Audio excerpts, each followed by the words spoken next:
I wasn't gone for more than 3 days. Just a short trip to Phoenix to see the grandkids.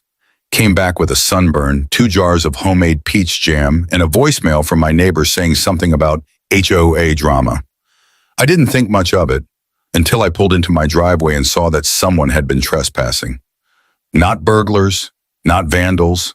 No, worse, the HOA. There it was, a bright orange notice slapped right onto my 6-foot cedar privacy fence, duct tape curling under the Texas sun.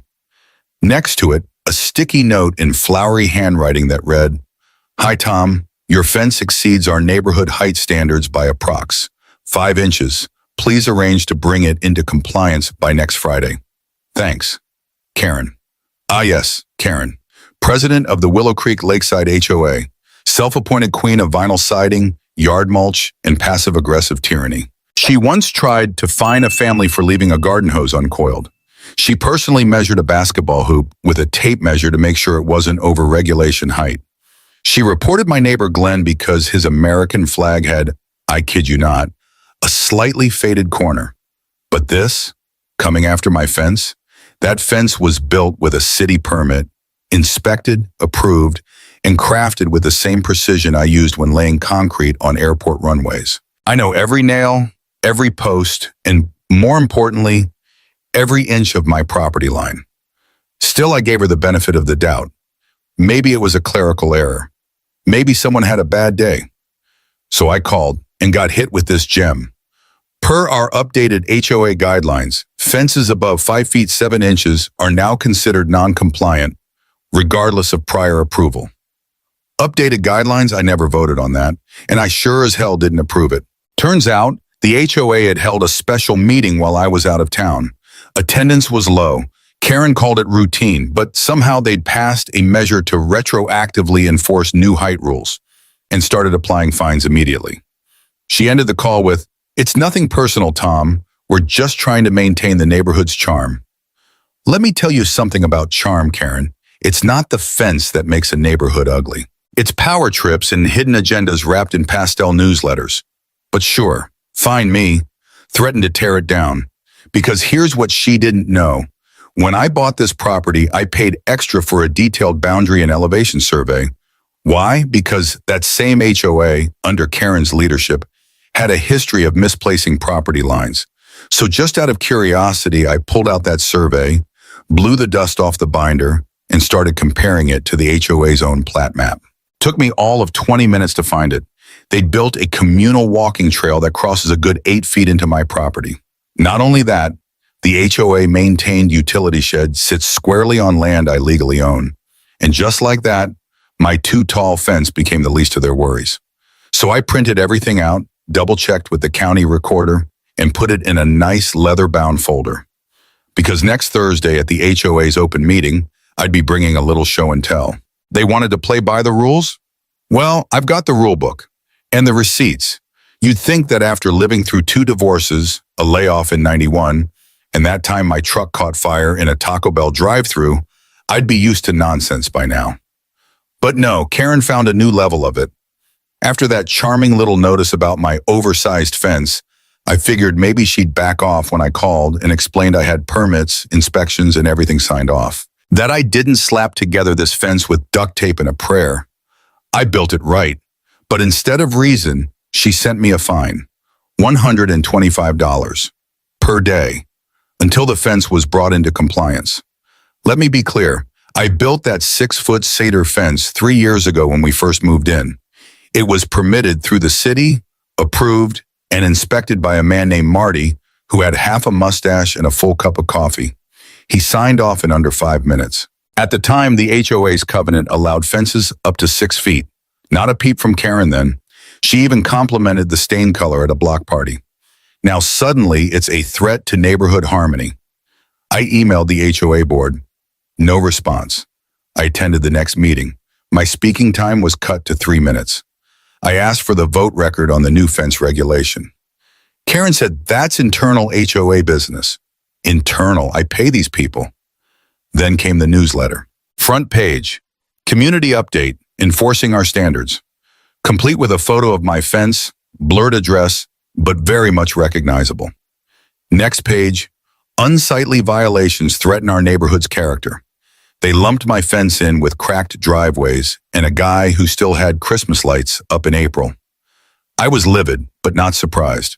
I started digging into old HOA emails, minutes, and bylaws. Turns out, this fence height amendment had been rushed through during a special session held over Zoom while half the neighborhood was dealing with a regional power outage. Only 4 board members were present. Karen had the deciding vote. Worse yet, the amendment was retroactive, meaning anyone with a tall fence, even if it was compliant before, could now be fined or forced to tear it down. I found out later that Karen's cousin just started a landscaping and fence company. I'm sure that's just a coincidence, right? At first, I thought I was the only target. Then I started getting quiet waves and side eyes at the mailbox. One morning, my neighbor Glenn, the flag guy, stopped me during my walk.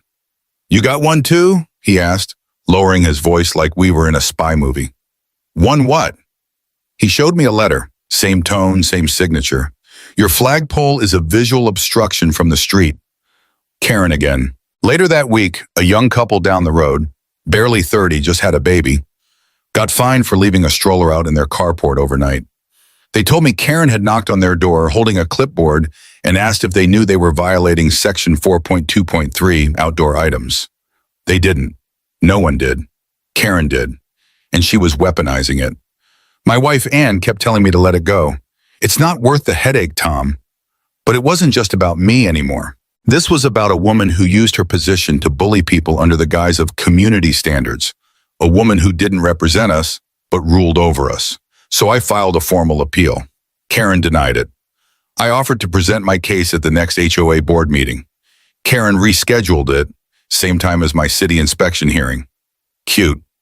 That's when I called up an old buddy of mine, retired city inspector, now works freelance reviewing HOA dispute cases. He took one look at the photos, the permit, the newsletter smear job, and said, "Let her try."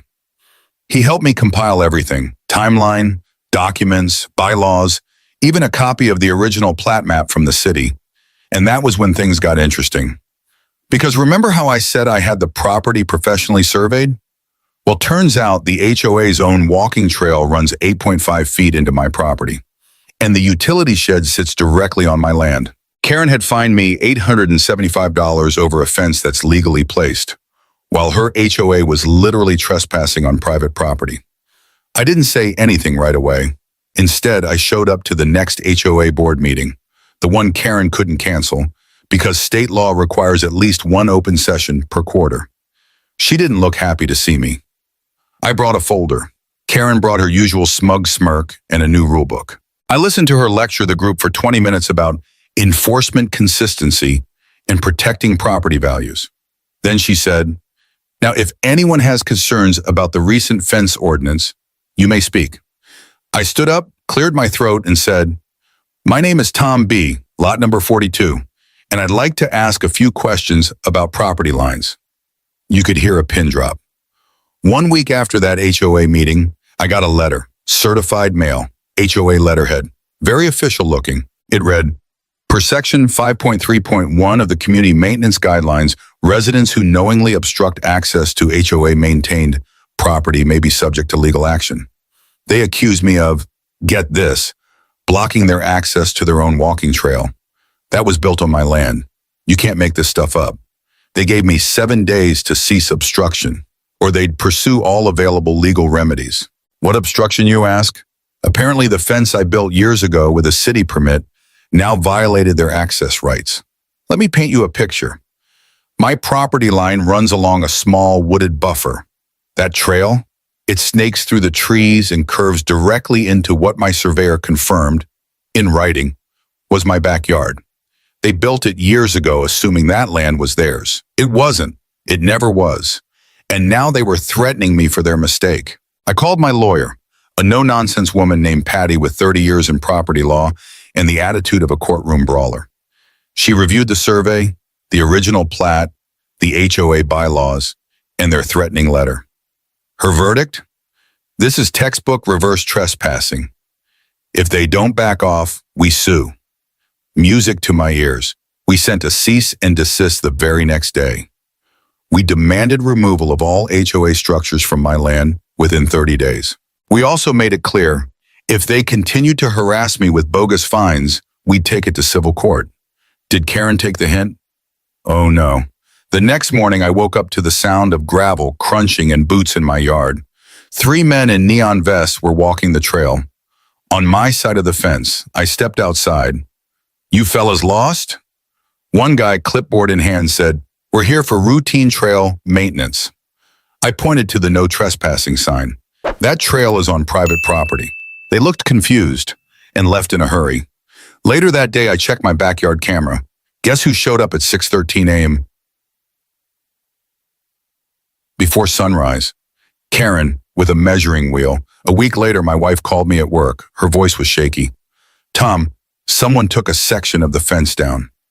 I rushed home. Sure enough, the back corner panel was removed, like someone had unscrewed it piece by piece. No damage, no mess, just missing. I checked the footage.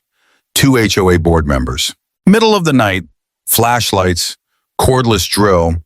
They had the nerve to trespass and dismantle part of my fence on the claim that it was illegally built. We called the sheriff, filed a report, installed motion lights and new cameras. And that's when things started getting really messy. At first, people were quiet, awkward smiles, quick waves, nothing more. But as the fence fiasco dragged on, the neighborhood began to fracture. The older folks, the ones who'd been there for decades, started grumbling. Some said I should have just lowered the fence. Others said they were glad someone was finally standing up to Karen. Then the younger families started knocking on my door. One dad showed up with a stroller and a six-pack, said he'd gotten fined for leaving his trash cans out 15 minutes too long. Another couple said Karen had threatened to revoke their community pool access for not trimming their hedges evenly. Turned out, I wasn't the only target. Karen had been running the HOA like a petty dictatorship for years, and no one had the time, money, or nerve to fight back.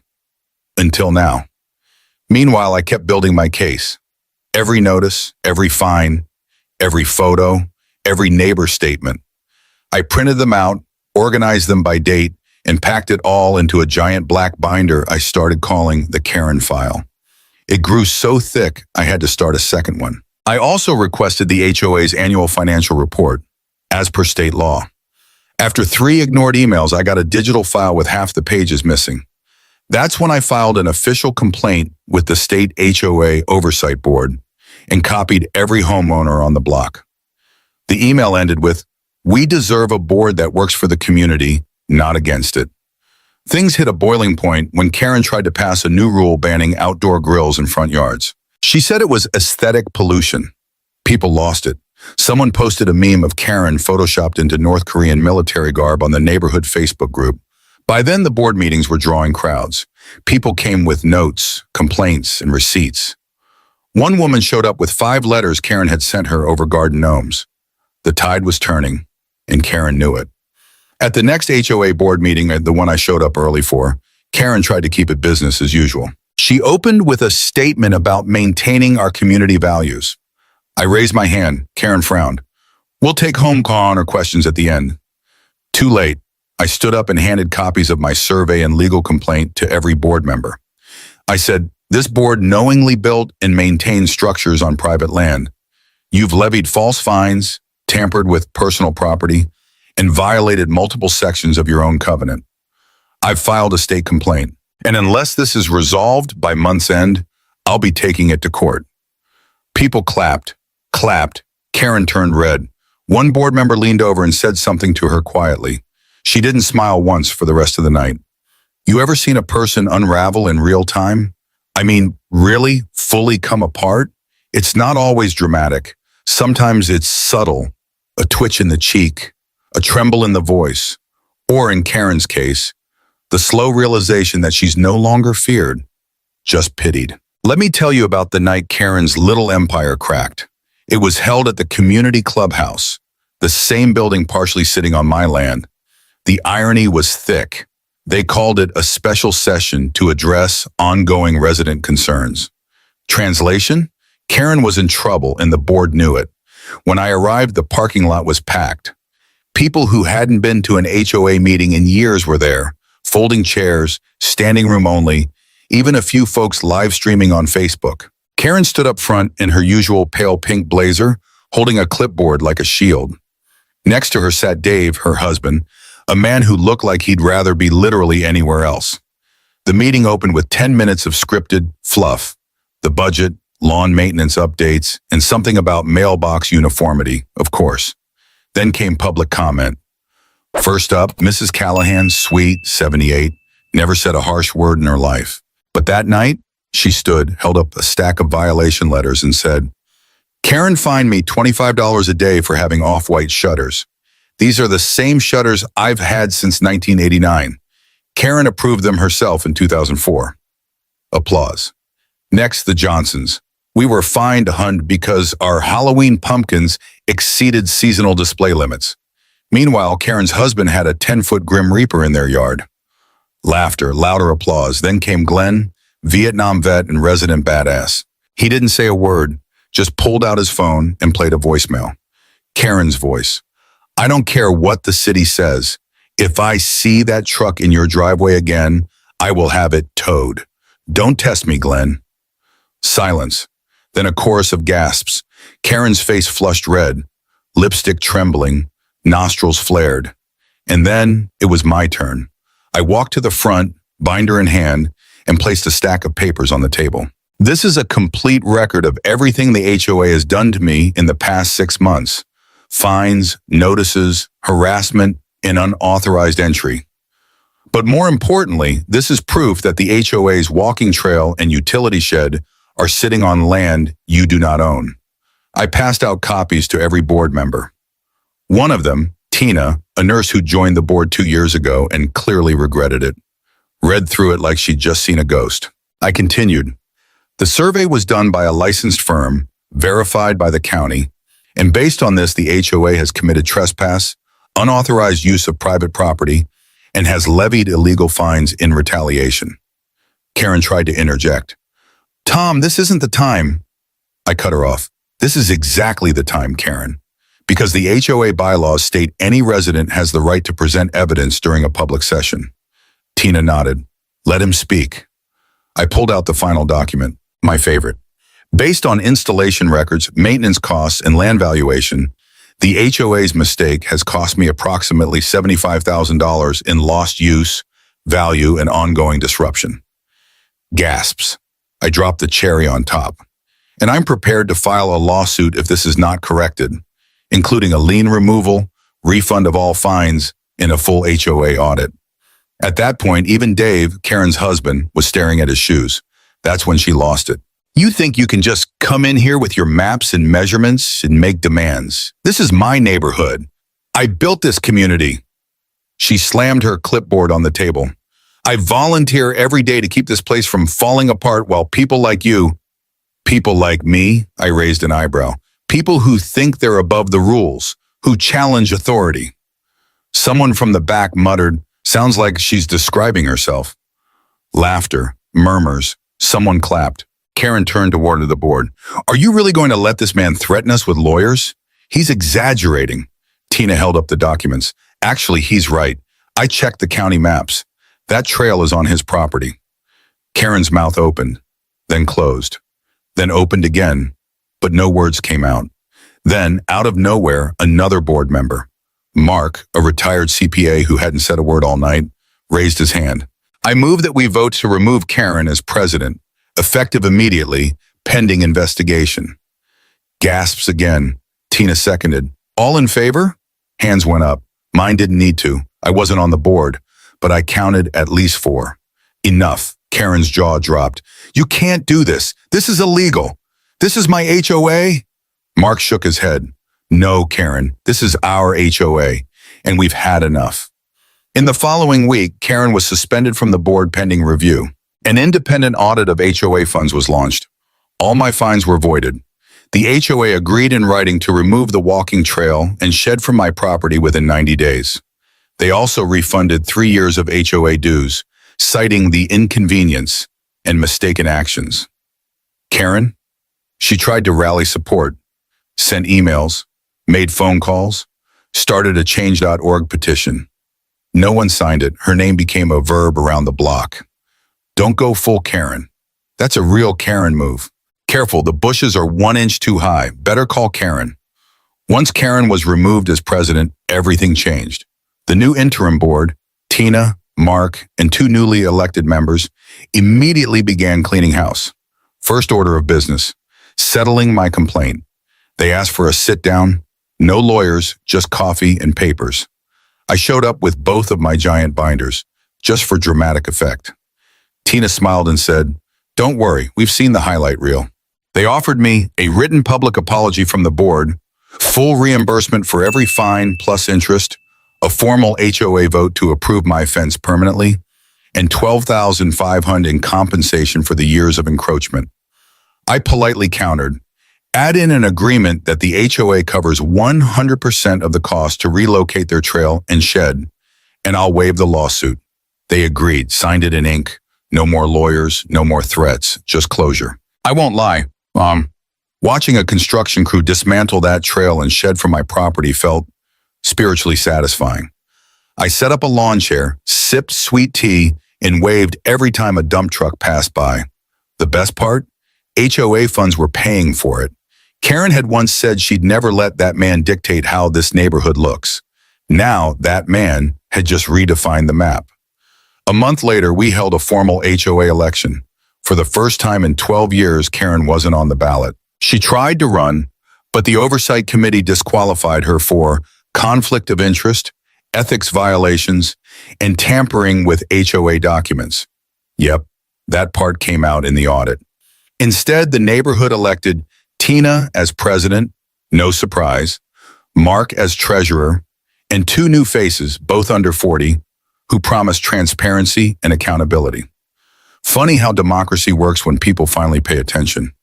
With the new board in place, peace returned to Willow Creek Lakeside. No more random fines, no more shady rule changes, no more pink clipboards lurking around corners.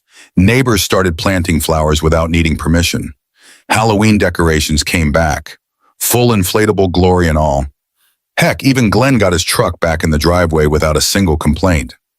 As for me, I planted new grass where the HOA shed used to sit, extended my garden into the cleared area, built a small pergola, and the fence?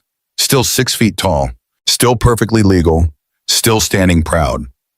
One morning I found an envelope in my mailbox. No stamp, no name, just handwriting I recognized instantly. Karen. Inside was a single note. You won. I hope it was worth it. No apology, no explanation, just 4 bitter words. I chuckled, folded it up, tossed it in the compost pile, and just like that, I was done with Karen. For good. In spring, the new board launched Neighbor Days, monthly events where folks help each other with small home projects. The Johnsons got a new mailbox installed. The Nguyen's rebuilt their garden. Even Mrs. Callahan got a fresh coat of paint on her shutters, same color she'd had for 30 years. And I led a little workshop called Understanding Your Property Lines. Taught folks how to read surveys, request public records, and never, ever take an HOA's word at face value. People laughed, took notes. One even said, "You should write a book." I might. Late one Sunday, I sat on my porch watching the sunset paint the neighborhood gold. Birds chirped, kids biked past, someone grilled burgers down the street. No fines, no threats, no Karen, just the sound of a neighborhood finally breathing again. My wife brought out lemonade. She looked at the fence, then at me. "Still standing, huh?" I smiled. "Told you it would." Let's be honest. Most people don't hate HOAs. What they hate is power without accountability. Because at its best, a homeowners association should protect property values, encourage a sense of community, and keep things fair. But at its worst, it becomes a sandbox for petty dictators with too much time, too little empathy, and a clipboard full of selective rules.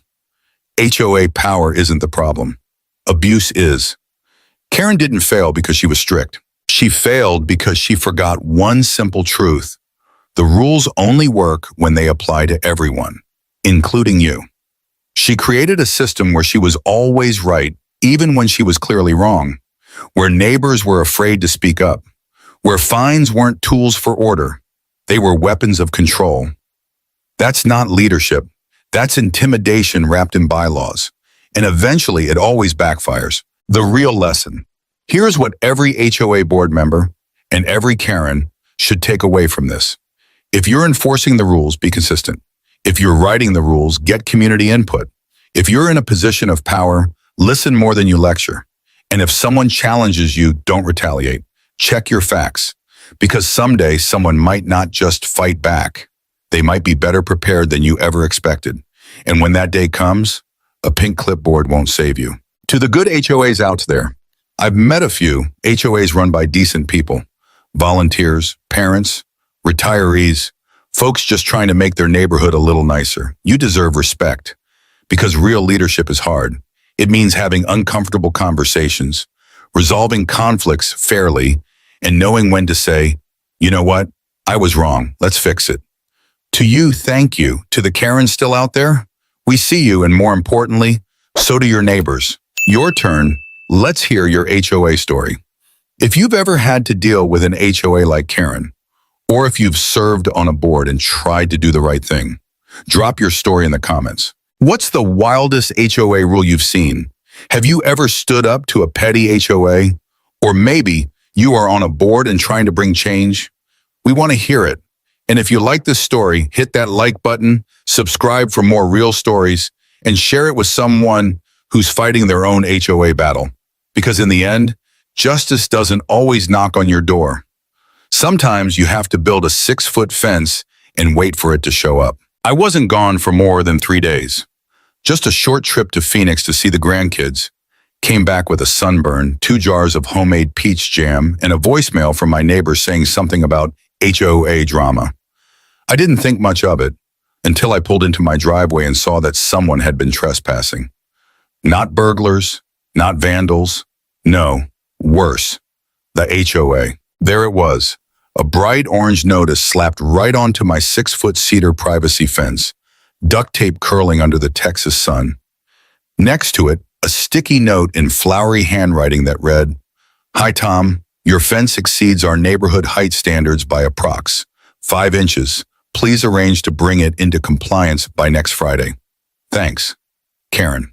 Ah yes, Karen, president of the Willow Creek Lakeside HOA, self-appointed queen of vinyl siding, yard mulch, and passive-aggressive tyranny. She once tried to fine a family for leaving a garden hose uncoiled. She personally measured a basketball hoop with a tape measure to make sure it wasn't over regulation height. She reported my neighbor Glenn because his American flag had, I kid you not, a slightly faded corner.